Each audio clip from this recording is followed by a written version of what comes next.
Definitely. So those lessons that you learned at ACK, how Hmm.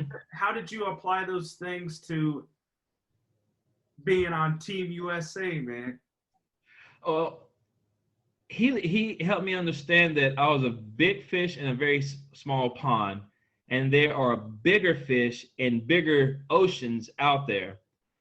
How are you going to go from this small pond to the abyss and still be able to swim and eat? And I mean, just thinking about it gives me goosebumps because it was the coolest, coldest thing I've ever heard in my life. I was like, man, that sounds like a Jay-Z verse. So I remember I wrote it down and I put it on my mirror, and I on my mirror I put, how do I be the biggest fish or a bigger fish in a bigger ocean? And so one thing I started doing more of was disciplining myself. I started cutting my friends. The ones who cared about me, they stayed right by my rib. Those who didn't really care, and actions speak louder than words. And it's amazing how much your performance increases when you kind of shed the fat around you. And I mean the distractions. So once I started doing that, Devon also sent me books to read. And I started reading a lot more on sports performance, mental clarity. The Art of War is a great book.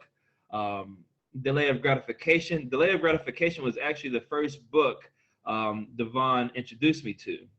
And so, uh, with that being said, my mental started tunneling.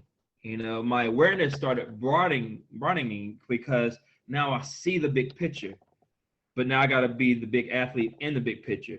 So that kind of helped me kind of increase my performance because now I got this different mindset. Became a cleaner athlete. I would go to, if I did go to parties, I would eat grapes and stuff like that, or mandarin oranges, and that became the talk of the town. But people were like, "Well, what are you doing?" I was like, "Well, you're drinking beer. How fast can you run?" I'm eating mandarin oranges. I'm still sitting here hanging out, but look at how many people are coming up to me asking me about my track and field endeavors, and I can run 26 miles per hour. They're not gonna know who you are because of how many beers you drink. They're gonna know who I am because I can run 26 miles per hour in less than 10 seconds. That's what became my mindset. And so I would go to track meets knowing that I'm a country boy that go to Appalachian State, the little school who is known to beat big schools. And that's what I became. I became the track athlete at Appalachian State who was beating athletes from Clemson, Miami, Florida, Florida State, Mississippi State, UCLA, USC, you name it. I'll start beating these bigger schools. So now I'm sitting there thinking, I want the big time. I want the big boys. I deserve to be there because I've put in the hard work. I've gotten to this level without taking any type of supplement. Why can't I get there? I can, but because I believe I can, and I have this purpose to get there. So that's what really helped me escalate to win, continue winning, and get to that next level. So, Ernest, how key is perspective with the Team USA, man? The ultimate goal of winning a medal. Well, being on Team USA, it puts you in a whole nother stratosphere. Being on Team USA, it comes with a huge responsibility because now you wearing that USA on your chest. You have that USA on your backpack. You have that USA on your ID card. So wherever you go, all someone has to do is type in your name. And literally, I don't know if you did, but you type in my name on Google, the second or third picture is me running with the USA on my chest. So now it's like, this is what people are going to know me as. I got to perform every single day as a USA track and field sprinter because that is what I am. That is what I have become. Now I have to follow this role as a leader and an ambassador of do right, act right, dream right, live right, and everything is going to happen the way you want to. You stand on that podium with that Team USA and that flag right there by your side, and you're able to salute because you've done what you needed to do to get to that next level. And people don't understand, like, getting to that next level is a huge sacrifice.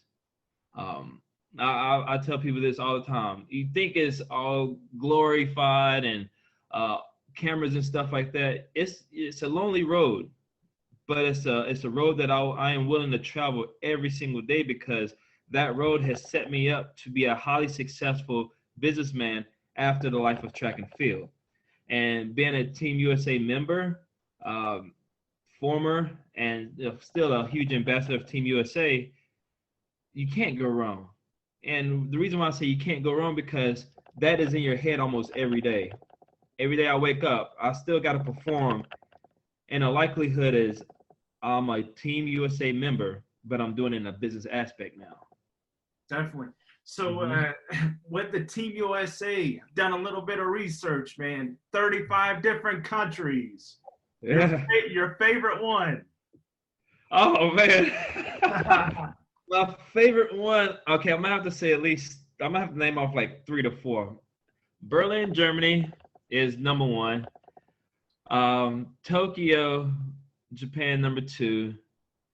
Croatia, number 3. Portugal, number 4. And I would have to say my last one, I would say Amsterdam. It's between Amsterdam and the UK. And the reason why I say those two, in the UK, they know so much about the American sprinters, is unreal. Kudos to the UK, but also, in my opinion, I'm always the one to say follow your own road. The UK sprinters want to be like the American sprinters so bad. They know all the statistics. So when you get over there, they know who you are, and it's pretty cool. But and I take that back. Let me say, I would switch. It's a tie between Amsterdam, the UK, and Czech Republic. And the reason why I say Czech Republic is because they treated me as if I was Usain Bolt when I was running. They always welcomed me with open arms. They had a poster with me of me at the airport. It was really cool. But Berlin, when it comes to track and field and speed, outside the Italians, or you could say Italian cars and whatnot, the Germans, they know the life and the cultural speed to the T. And it's just something, not only as a sprinter, but of a fan of going fast, I love Germany.